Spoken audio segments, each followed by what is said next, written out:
محل عالي بحرية يا نسر نادي الوطنية.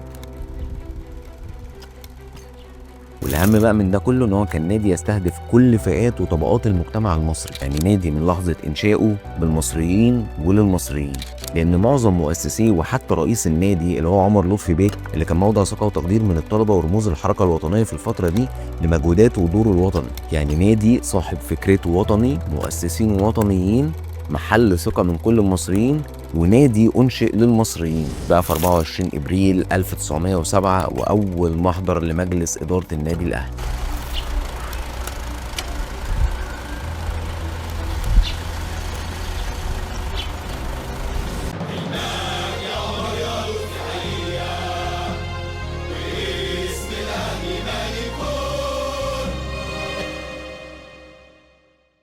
في 24 ابريل 1907 الساعة 5:30 مساء اجتمع أول مجلس إدارة للنادي الأهلي، ومن هنا بدأت رحلة نادي مش بس نادي رياضي بيهتم بالرياضة والبطولات، نادي كان ليه دور وطني على مر العصور، نادي مصري بمؤسسين وطنيين مصريين. من أول اجتماع للنادي ظهر الإصرار على نجاح الفكرة، مفيش مؤسس من المؤسسين واللي كانت أسماء كبيرة ومرموقة حاول إنه يدور على مصلحة شخصية أو حتى يطمع في رئاسة النادي. بالعكس، زي ما وضحت في الفيديو اللي فات، سابوا الرئاسة لميتشل إنس عشان منصبه كمستشار في وزارة المالية، تسهيل الأوراق الرسمية وإيجاد موقع أرضي للنادي. وزي ما شرحت إن ارتباط نادي المدارس العليا بالنادي الأهلي إذا كان من الطلبة اللي كانوا مصدر إزعاج للاحتلال في الفترة دي، والحركة السياسية في نادي المدارس العليا، أو حتى رئيس نادي المدارس العليا عمر لطفي بيك ودوره في تأسيس نادي المدارس العليا والنادي الأهلي، كان هيخلي الإنجليز يرفضوا الفكرة تماما ويضغطوا حتى على الحكومة لرفض الفكرة. لكن بوجود ميتشل إنس كان الوضع هيبقى أسهل بكتير، وكان واضح من المؤسسين إنهم بيفضلوا المصلحة العامة على مصلحتهم الشخصية. ندخل بقى على أول محضر جلسة للنادي الأهلي. كان في مقترحات لكذا مكان يتم عليه إنشاء النادي،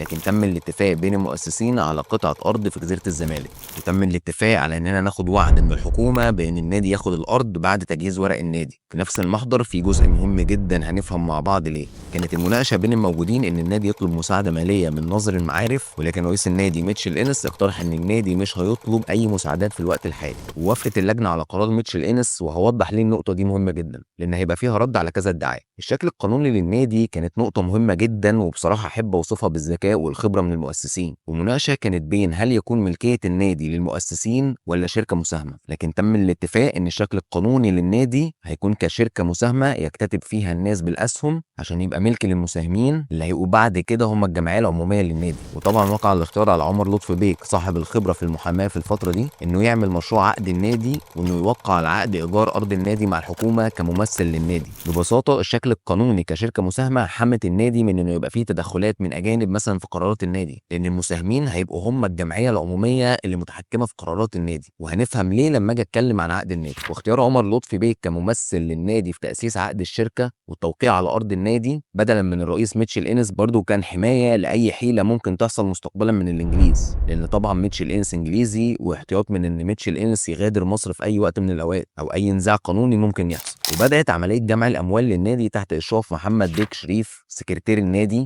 بنص جنيه للسهم كمبلغ مبدئي لحد أن يتم الاتفاق على قيمة السهم وتوريد المبلغ للبنك المصري وهو بنك إنجليزي، وأن يتم الإيداع باسم ميتشل إنس لحين الانتهاء من ورق النادي. بس في نقطة مهمة، إن أي صرف لأي مبلغ يكون بتوقيع من رئيس وسكرتير النادي، وتم الاتفاق على ده في محضر الجلسة. آخر قرار في نفس الاجتماع تم تكليف إسماعيل سري باشا بعمل تخطيط الأرض والبنية التحتية للنادي. إسماعيل سري اللي كان من أفضل وأمهر المهندسين في الفترة دي. وانتهى اجتماع المجلس بعد ساعة بالظبط، 60 دقيقة من أعظم الدقايق في تاريخ النادي الأهلي.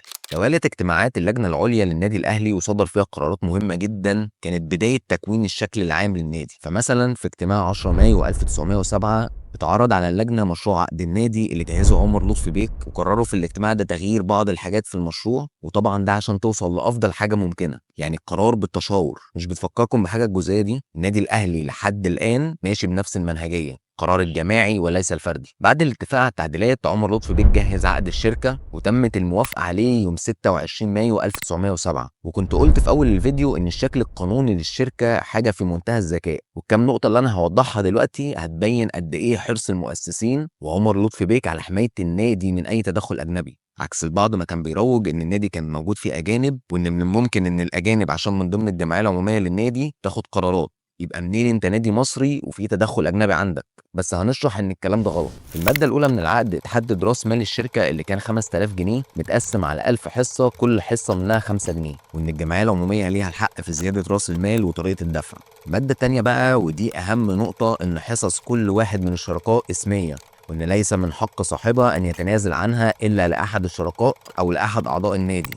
المادة السادسة إن لجنة النادي من الموقعين على العقد ليها السلطة لمدة 3 سنين تبدأ من يوم افتتاح النادي. المادة السابعة، بعد ال3 سنين دول الجمعية العمومية تنتخب لجنة جديدة من 9 أعضاء، من ضمن الأعضاء دول 5 من أصحاب حصص الشركة. المادة الثامنة، تعيين عمر لطفي بيك وكيلا عن الشركة للتوقيع مع الحكومة على عقد إيجار قطعة الأرض. ببساطة كده عشان نفهم، مؤسسين النادي في البنود دي كانوا بيحاولوا يحموا النادي من أي تدخل أجنبي أو حتى أشخاص غير مرغوب فيهم، وعشان كده خلوا الأسهم تبقى ملك للشخص باسمه، وإن مش من حقه إن هو يبيعه، وإن سلطة النادي مدة 3 سنين في إيد المؤسسين. حتى بعد ال3 سنين دول في انتخابات عشان تعمل لجنة جديدة من 9 أعضاء، لكن من الأعضاء دول 5 من المساهمين برضه، علشان برضه حماية النادي من أي سيطرة عليه من شخص غير مرغوب فيه، أو حتى سيطرة الأجانب على الأسهم، لأن من الوارد إن الأشخاص اللي بتشتري الأسهم دي تبيعها للأجانب، ومع الوقت كل الأسهم دي تبقى تحت سلطة الأجانب، وحتى الاتفاقات والتوقيع مع الحكومة على أوراق القبض تبقى في إيد عمر لطفي بيك صاحب الفكرة، وقبول الأعضاء والتعيين في النادي هيبقى برضه تحت سلطة المؤسسين. كان كل ده بيتعمل بمنتهى الدقة، لأن زي ما وضحت إن تأسيس نادي مصري وطني ليه علاقة بأشخاص سياسية وطنية بارزة كان هيصعب جدا تأسيسه، وكمان كان هيبقى فيه محاولات للتدخل في شؤون النادي بأي شكل حتى لو بالتحايل. عشان كده كانت كل خطوة بتتاخد كانت محسوبة مدروسة من المؤسسين، علشان أي غلطة حتى لو كانت بسيطة كانت هتبقى سبب في تعطيل إجراءات النادي. وللمعلومة إن أنت تعمل شركة مساهمة لنادي رياضي كانت فكرة جديدة في وقتها، وبتطبق حاليا في قد ايه في العصر اللي احنا فيه، لكن في وقتها كانت فكره فريده. بعد اكتمال الشكل القانوني للنادي واصبح كيان موجود، تم تحويل الاموال اللي كانت باسم ميتشل انس في البنك المصري للبنك الاهلي المصري باسم النادي الاهلي في جلسه 13 يونيو 1907. وحاجه تانية في نفس المحضر تثبت ان دور ميتشل انس كان بس في تسهيل اجراءات النادي، ان تم تغيير اللي ليهم الحق في سحب الاموال والتوقيع على الشيكات من ميتشل انس وسكرتير النادي عشان تبقى في ايد ادريس راغب بيك وسكرتير النادي، وده طبعا عشان ما يحصلش اي تلاعب من الانجليز حتى لو كان في ثقه في مستر ميتشل انس، وعشان تبقى كافه الصلاحيات في ايد المصريين. وهتكلم عن ادريس راغب في فيديو لوحده، لان الشخصيه دي بالذات كان عليها كلام كتير جدا مغلوط وتدليس كتير. هنمشي بالزمن لقدام شويه، ودليل تاني على وطنيه النادي الاهلي وارتباطه بالحركه الوطنيه في الفتره دي ان في محضر جلسه 17 ديسمبر 1908 تم الاتفاق على الاعلان عن قرب افتتاح النادي في الجرايد، وان استماره الاشتراك هتبقى موجوده في نادي المدارس العليا ومكتب عمر لطفي بيك وادارات صحف اللواء والمؤيد والجريده.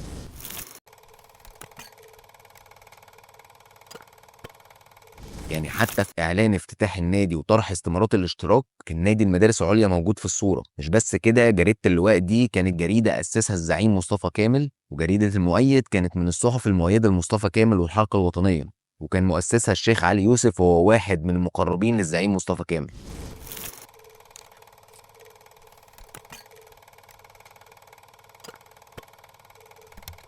يعني حتى وقت الإعلان عن افتتاح النادي كانت الجرايد والصحف المؤيدة للحركة الوطنية ليها دور، وفي 26 فبراير 1909 تم افتتاح النادي رسميا. مؤسسين النادي الأهلي في كل خطوة كانوا بياخدوها لتأسيس النادي، من أول جلسة 24 إبريل 1907 لحد افتتاح النادي في 26 فبراير 1909 كانت محسوبة، وكانت القرارات بتحمي النادي من أي تدخل أجنبي أو حتى التحايل على النادي بأي شكل من الأشكال. القرارات اللي حافظت وقت احتلال على إن النادي يكون للمصريين وبالمصريين.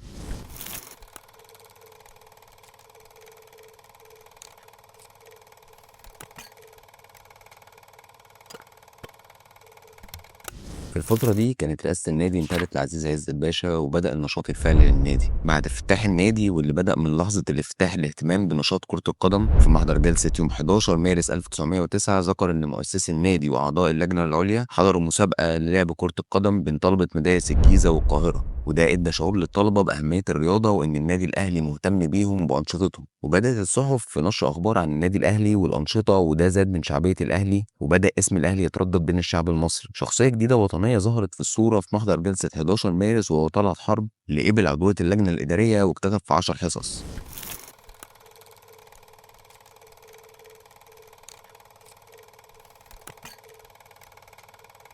طلعت حرب ابو الاقتصاد المصري والراجل اللي ليه دور وطني كبير جدا. وللصدفه ان طلعت حرب اتخرج من مدرسه الحقوق الخديويه نفس مدرسه عمر لطفي بيك، وكان رفيق عمر لطفي بيك، وكان في بينهم افكار مشتركه زي تاسيس شركه التعاون المالي. طلعت حرب اللي اسس بنك مصر، اول بنك مصري اللي كان شراره الاولى لتمصير الاقتصاد المصري. وطبعا طلعت حرب كان ليه دور كبير في تطوير النادي ماليا، لانه كان مسؤول عن تنظيم الموارد في النادي وتنظيم اموال النادي. وفي 29 ابريل 1910 كانت بدايه نشاط كره القدم في النادي، وكانت عباره عن مباراه ما بين النادي الاهلي ومدرسه السعيديه في الفرقه الخماسيه. وفي 1911 اتشكل اول فريق لكره القدم مكون من 11 لاعب في النادي الاهلي.